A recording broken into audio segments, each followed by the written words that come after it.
Hi everyone and welcome to day 11 of our Christmas countdown.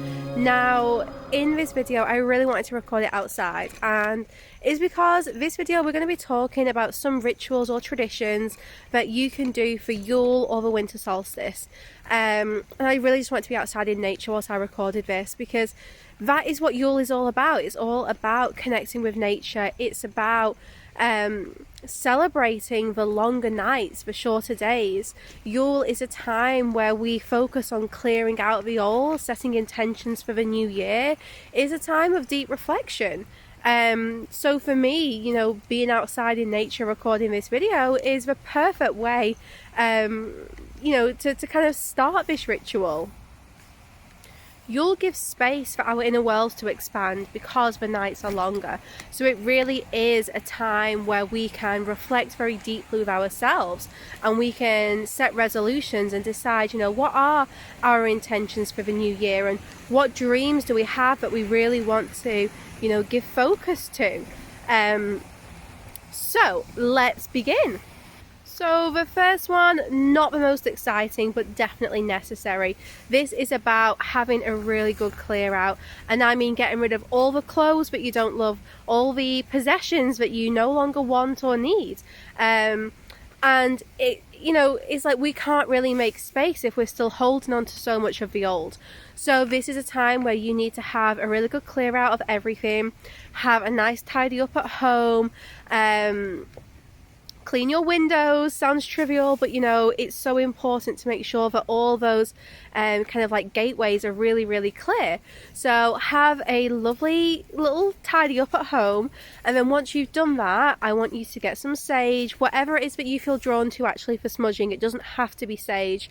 And smudge your home and just like clear out all that negative energy or all that past energy. It doesn't have to be negative, because what we're doing is we are letting go. We are accepting that we're inviting in the new, and to do that we want to let go of our old objects, possessions, clothes, and we want to remove old energy, and we want to make space so that when we set intentions we have the space to receive those manifestations. So number one, not exciting, but yeah, have a really good clear out, a clean, and make that space. Number two, okay, it's getting a little bit more exciting now. So you could set up like a little Yule altar. Now this doesn't have to be a big space, because I know we don't all have a lot of space at home. I definitely don't, and it also needs to be out of reach from Theo's little hands. But what you can do is you can get some candles, bring in some of nature from outside as well. So definitely make sure you get some kind of evergreen. You may want to use like mistletoe, holly, whatever it is. And you just make like a nice little altar. You could put some crystals there. Do whatever feels right. I don't want to give like too much kind of guidance or insight on this, because it really is about you doing what resonates with you. It's about you choosing the crystals, the plants, the flowers that you're drawn to, the coloured candles that you're drawn to. You may want to put some Christmas ornaments there. You may want to make some. It really is a time for you to just get quite creative with your altar and, notice what it is that you're drawn to. You may want to sprinkle some spices. You may want to anoint your candles with some essential oils like cinnamon, which is a really good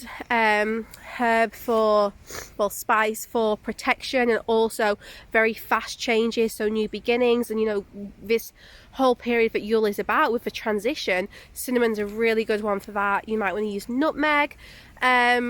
But do whatever you feel kind of drawn to for your little altar. It has to come from you. Number three, make your own wreath. So go gather some evergreens. You may want to use holly as well. You may want to collect kind of mistletoe, pine, ivy. There's so many things which really do symbolize that everlasting life. And there's loads of tutorials, so I'm not going to kind of like talk you through how to make your own wreath, but have a look at the tutorials here on YouTube.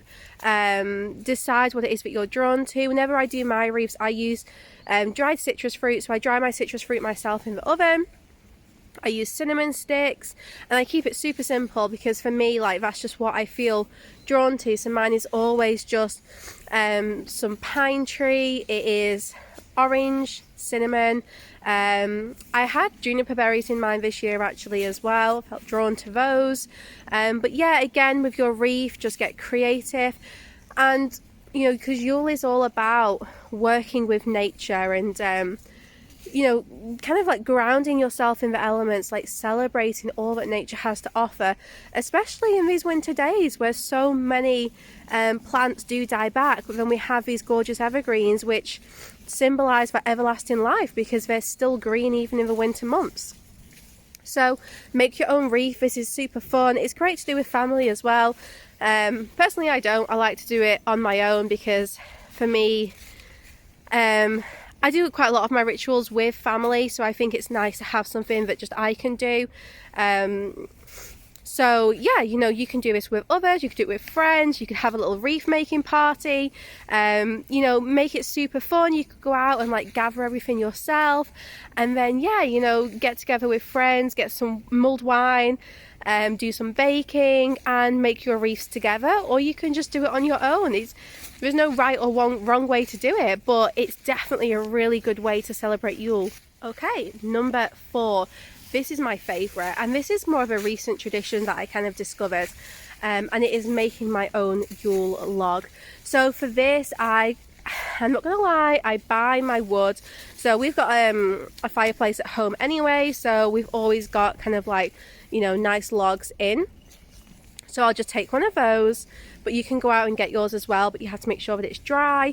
And we're going to decorate this. Now I'm actually going to decorate my Yule log with you guys in one of my Christmas countdown videos, so you can always wait until you've seen that video before you go out and do this, or you can try and find some other kind of guidance online. I actually really struggled when I first heard about this and I wanted to start making my own Yule log. I really struggled to find kind of like tips and tutorials, which is why I felt guided to record one as part of this Christmas countdown. So yeah, make your own Yule log. Now, what is the Yule log? This is a wonderful family tradition. It's something that I get everyone involved with, even my grandparents. I don't really know that they're involved, but I'll explain in a moment. So with the Yule log, you're going to take a log, you're going to decorate this. You're going to decorate it with nature, decorate it with pine cones and holly and you know, ivy, moss, everything that you feel drawn to. You can engrave symbols on it. Some people put runes or sigils on theirs. You can decorate it with candles, so either drill candle holes or you can just glue the candles to it. And your Yule log is going to be like a masterpiece on the table. And then I like to burn my Yule log with either the winter solstice or the new year, depending on how I'm feeling. Traditionally it was the winter solstice, but I actually really like doing it on New Year's Eve. I think it's a really nice way to set intentions, because on my Yule log, once you've decorated it with everything, so your cinnamon and all sorts, whatever you feel drawn to, I get all my family members to write on a piece of paper either something they want to release or an intention they want to set for the new year, and it doesn't matter what it is. Other people may say different, but for me, it's whatever that person wants to do. You know, whether they would like to let go of something which has been, you know, over them this year, or whether they want to set an intention for the new year. And I get them to write this on a piece of paper and I put it on the log. So you can see how I get all my family involved. You know, we all have something on that log, so that when we burn it, it really is kind of like a group releasing or intention setting experience. And yeah, then I burn it on, I do it on my fire inside, but some people like to burn them outside, building like a little bonfire. So just do it kind of like however you feel you want to. I think the guidance is to do it outside. It's like, you know, kind of better to do it outside, but for me, I like being cozy inside with my pajamas on, nice fire going, and then we put my log on together as a family and all kind of like just enjoy that experience with like a mug of hot chocolate. So it's a really nice way to celebrate Yule as well. So I would definitely, if you get a chance, advise doing a Yule log, because it's such a wonderful experience, and it's something that I want to do every year. I want to do with my kids. You know, it really is a nice experience. So yeah, that is my next tip. Okay, number 5. Now this one is kind of a combined one, because this one is going to be meditation and like intention setting, visualization. So for number 5, a wonderful way to celebrate Yule or the winter solstice is to do a meditation. It's to kind of think about you know, finding your calm, your peace, letting your thoughts come to the surface, because like I said, this is all about your inner world expanding. So it's a really good time for you to release the thoughts and just let them flow, and you know, see what emotions and stuff come to the surface, so that you can release them, so that you're ready as we move into the new year, you know, to kind of like set your intentions. So with this meditation, I would always do like a little releasing one. I am actually going to record a winter solstice meditation as part of a Christmas countdown, so hopefully that will be a good one if you prefer guided meditations. And then once you've done your releasing meditation, you then want to really focus on your intentions. So either like write them down on a piece of paper.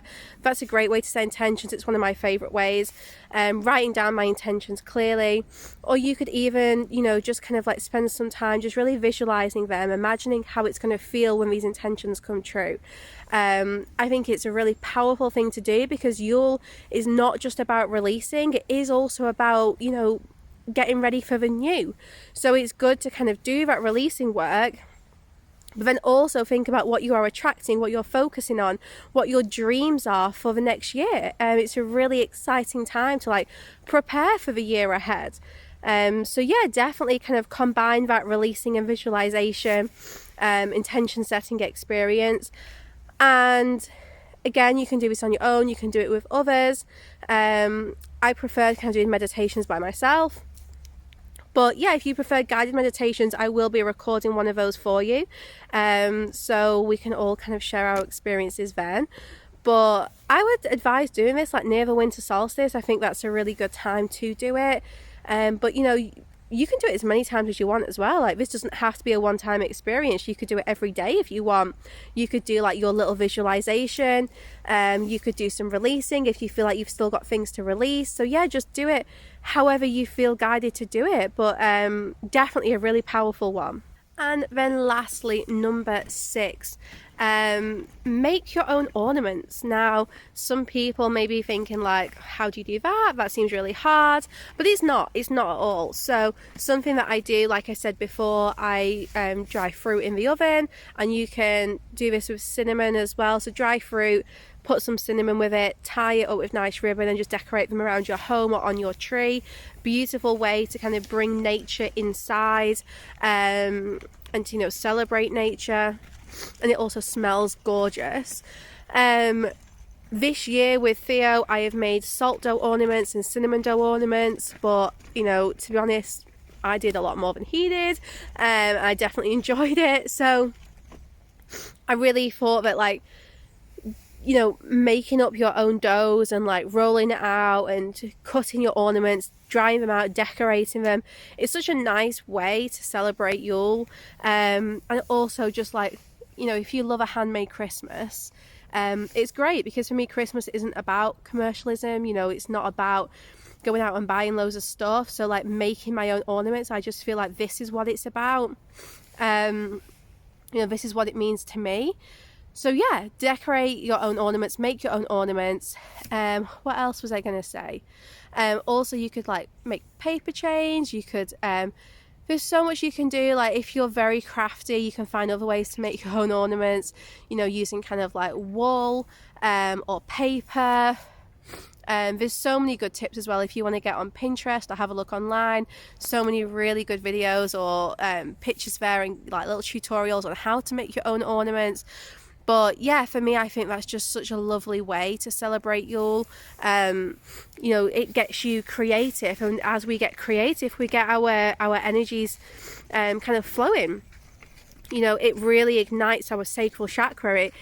being creative actually makes us feel more empowered, which means we are able to release what we need to release. It means that we are able to, you know, set intentions clearly because we know what it is that we desire. So, you know, something as simple as like getting quite crafty, like doing some things, making some handmade things, actually is a really empowering ritual. Now, if you don't want to like make your own ornaments, then I would say get in the kitchen, do some baking, do some cooking, or you can get creative with gifts, maybe make your own like bath salt blends. Like there's so many different things you can do to get creative. You could paint, you know, just make your own cards, literally do whatever it is that you feel guided to do. But getting creative, honestly, it's going to be such a healing experience as well. Connects you with your inner child, helps you release some childhood blocks. It releases, you know, helps us release what we need to release anyway.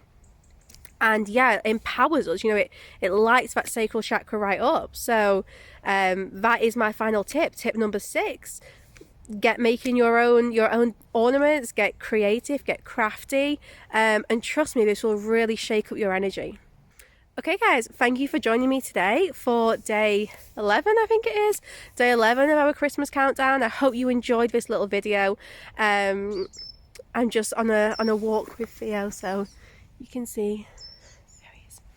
He's fast asleep, so yeah, thought I would get outside and record this one. But I do hope you enjoyed it, and it's give you some fun little tips on how to celebrate Yule and the winter solstice. And look out for more videos on the Christmas countdown calendar, which is going to give you kind of like more advice, and we'll do little tutorials as well, like the Yule log and also the guided meditation.